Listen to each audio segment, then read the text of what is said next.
Do we need women-specific bikes? Would they make us faster?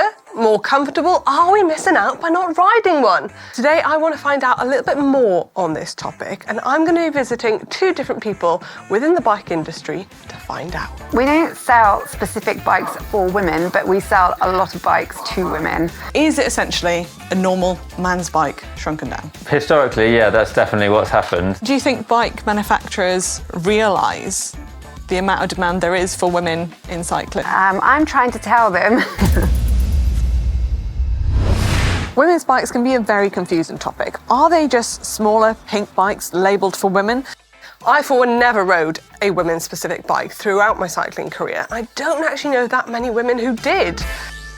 Firstly, I'm going to be visiting Tom Sturdy. Now, you might recognise him from the channel before, as he's been in a few different videos, but he has a background in sports biomechanics and over 10 years in frame building. Now, I want to go and see Tom, and I want to find out what women's bikes look like, are bike manufacturers making women's bikes correctly, and how a correctly fitting bike will benefit us when we're riding. So, Tom, I thought a good place to start would be, what is the bike industry defining as a women's bike? Is it essentially a normal man's bike shrunken down?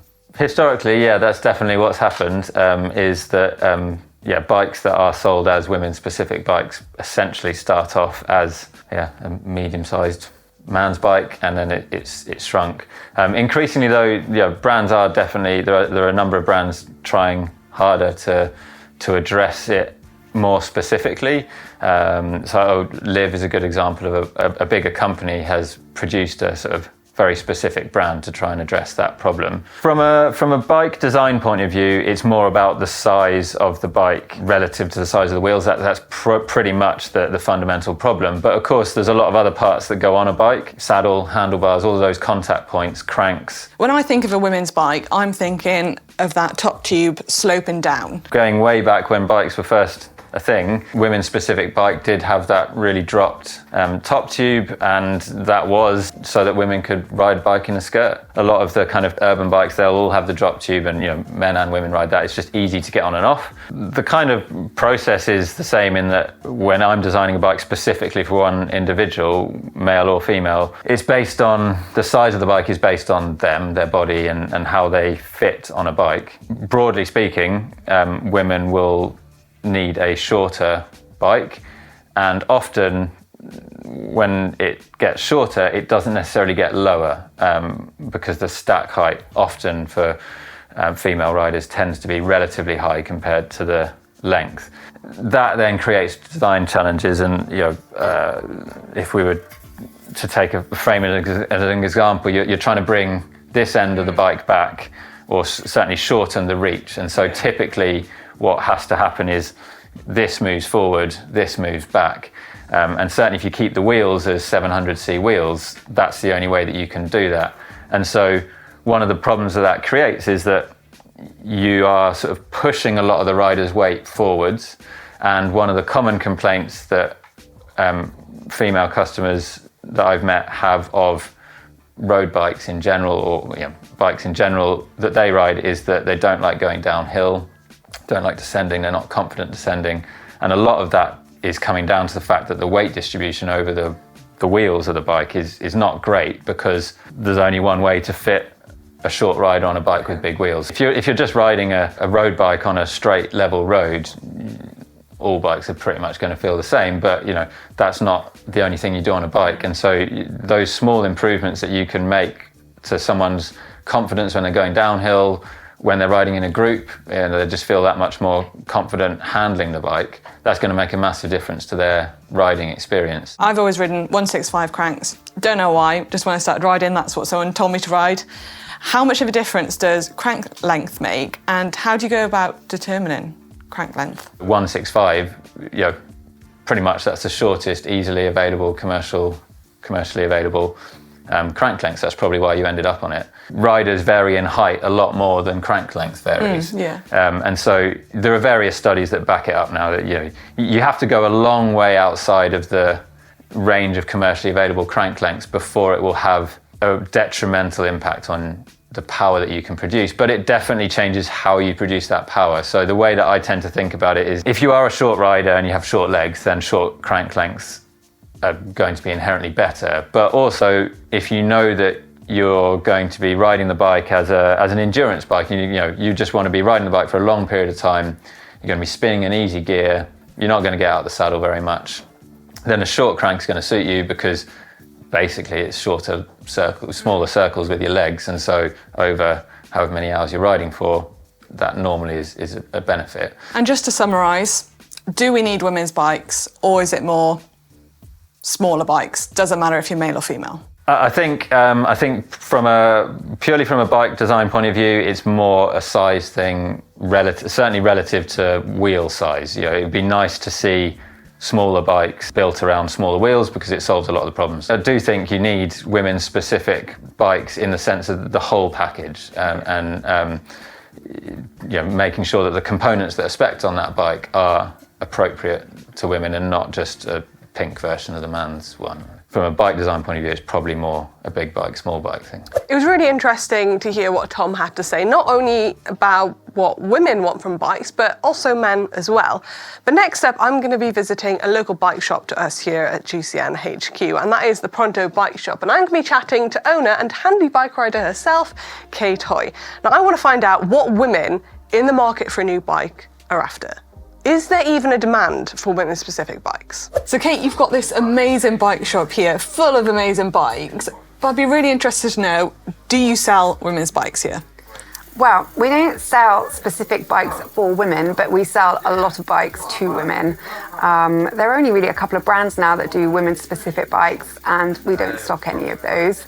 I think one of the very first bikes I had that was second-hand, off Facebook or something, it was a women's bike, but to be honest, I didn't notice any difference. You wouldn't have known, and I think actually I sold it on to a chap in the end. It's just what fits more than anything else. So no, at the moment all my bikes, well, they're not men's bikes, they're just unspecific. So yeah, no, I noticed no difference at all. And the women that you have coming in here, because I know you sell quite a lot of bikes to women, how many come in and say, I want a women's specific bike? Honestly, maybe 2 or 3 have come in and asked for a particular brand that does women's specific bikes. And I think they end up being quite loyal to the brand. A couple of them we've persuaded otherwise and they've moved on to something else. But no, we've been open 3 years. So those women who come in looking for a new bike, what's the first thing you do with them? We ask them what they want to do with the bike, so where they're going to be riding it, whether it's going to just be for sort of social rides on a Sunday and with friends during the week, whether they are wanting to race. And then we ask them what sort of budget they've got. Obviously, by then we've sort of sized them up ourselves in our minds, so we then start to think what brands and things might be suitable for them and show them a few options. It's always good to get them to sit on them. So initially we will just, if we've got one that's the right size roughly for them, we'll sit them on in the shop. We've got a turbo at the back that we can put them on as well.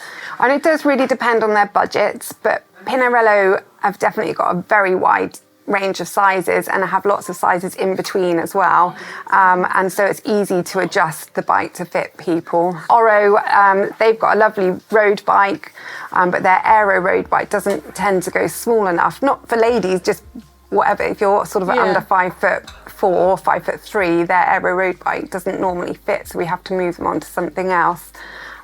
What we end up doing a lot is putting someone onto a bike and then adjusting the stem for them and things like that. Do you have like a percentage of men versus women that come into the bike shop to buy bikes? And, who are your biggest spenders when it comes to... So I think about 35% of our customers buying bikes are ladies.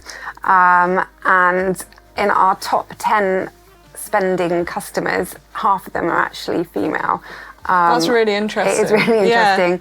And probably the average age of those ladies is sort of 45 plus. They've got the disposable income. A lot of them are actually triathletes, so they are wanting to get faster and they want to spend the money on the kit that's going to make them faster. And do you think bike manufacturers realise the amount of demand there is for women in cycling? I'm trying to tell them, and it's not just with bike brands, it's with the clothing and things as well, that actually it's not just a middle-aged gentleman that wants to come in and spend money on bikes and bikes accessories. It's the ladies as well. Next up, I got in touch with Canyon, one of our partners here at GCN, and I wanted to hear what they had to say on the topic because they are a brand that used to make women-specific bikes, but they don't anymore.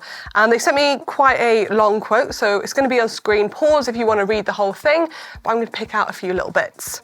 We don't design bikes specifically for women. In fact, we don't design bikes specifically for men either.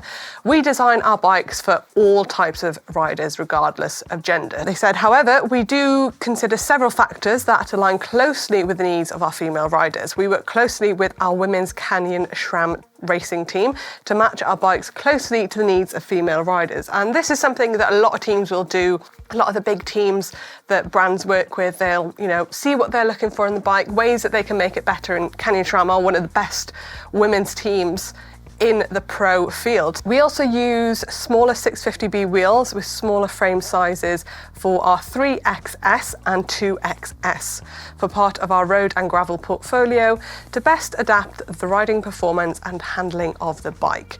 And that kind of goes back to what Tom was saying. On those smaller frames, you do need the smaller wheel to kind of balance everything out. So it's really good that they're doing that as well. But Canyon do have a really wide range of sizes. They go from 3XS to 2XL, which I think is a way to get a bike for a lot of riders, because you see some brands, they'll only have, maybe small, medium, large, maybe an extra small. But that's not going to fit everybody. And then there's quite big jumps within those sizes. So the smaller jumps in sizes are going to be a lot better. But we're kind of only just scraping the surface on the topic of women in cycling. But please let me know in the comment section below, what do you want me to tackle next when it comes to women and cycling? Because there is so much to talk about. I've got lots in the pipeline. So drop any comments that you have in the comment section. And if you did enjoy this video, please give it a thumbs up.